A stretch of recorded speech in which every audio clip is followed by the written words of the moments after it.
All right, the gentleman from Georgia is recognized. Thank you, Mr. Chairman. I don't view this committee meeting as the most serious effort when it comes to FISA reform, because if it was, we would have someone from the intelligence community sitting on this panel to give that viewpoint. Now, it's clear that this committee also is not interested in protecting the security, the personal, private security, and the data of American citizens.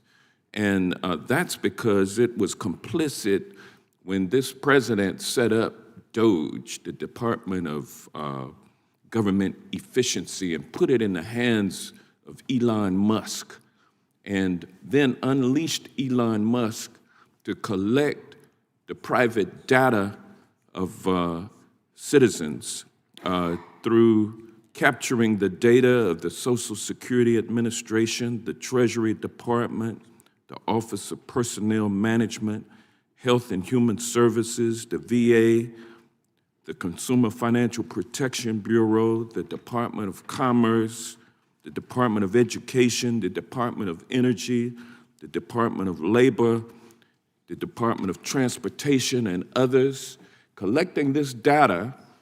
And the goal was to create a single centralized government database.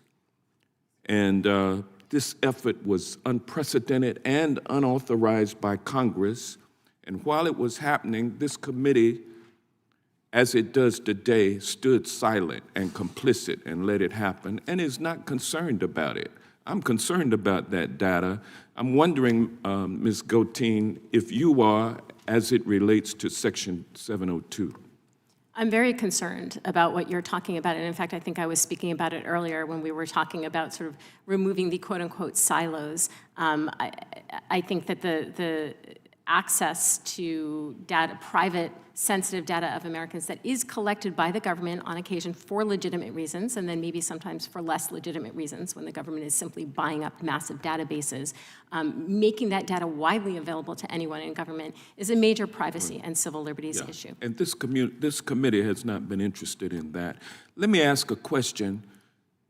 The Fourth Amendment, which requires probable cause to conduct a search, also has exceptions to it, such as stop and frisk, such as evidence in plain view, such as search incident to a lawful arrest, such as exigent circumstances. Am I right?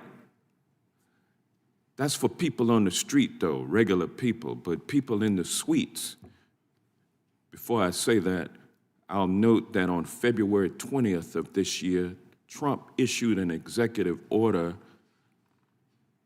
forbidding the federal government, the DOJ, the SEC, and others from applying or investigating the Foreign Corrupt Practices Act. And you all know that that's true. They're not enforcing that. And at this point, international crime perpetrated by American citizens, Trump in the lead with the acceptance of a $400 million jet. He just the other day accepted a peace prize from FIFA, and then the next day they announced that an indictment of FIFA is withdrawn, is being dismissed. Corruption, pay to play, is what's happening under this administration. Let me ask this question. Why shouldn't there be an exception to the warrant requirement in a situation where an FBI agent has a reasonable suspicion that a U.S. person should be queried because that FBI agent has evidence that that U.S. person is engaged in an international conspiracy to commit a mass murder of Americans, and that FBI agent wants to query the 702 database? Why shouldn't there be an exception to the warrant requirement that allows that FBI agent to do that? And by the way, I should say that the FBI, under Cash Patel and the DOJ under Pam Bondi, I don't have any confidence that they would apply the law justly, that they would act in a legal fashion. I'm afraid of what they will do. It implicates how I'm going to vote this time when it comes to this reauthorization of FISA. If someone could answer that question, why shouldn't there be a exception to the warrant requirement? Well, certainly if there was an immediate threat and a risk of life or safety, there would be an exception. That's for exigent circumstances. If not, if there's time for the FBI to use its usual investigative techniques, the ones that are less intrusive, that don't infringe on a reasonable expectation of privacy under the Fourth Amendment, they would have time. You said they have had evidence. Maybe they have enough evidence already to get a warrant. If not, they have other investigative techniques at their disposal that are less intrusive. Well, they're sure going to have a whole bunch more material to work with also after this Doge situation has unfolded. I'll yield back. Gentleman yields back. I would just point out that we had those exceptions in the language.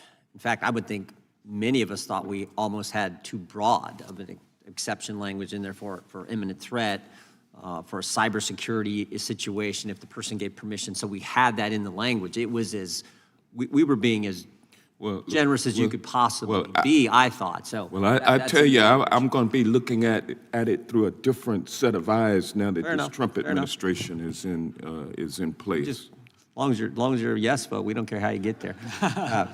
Well, let's not stand up here and act like Democrats are the need. I've not done Joe that. Biden is the I've not need. done that. Carter Page and all of that. Let's not stand up here and act like that's the reason why we need I would just to remind them I have reform. not done that. And that's all that we have up here among these witnesses. Among the three Republican witnesses are Carter Time of the Page gentleman has expired, aficionados. and we will recognize the gentleman from California for 5 minutes. Well, thank you, Mr.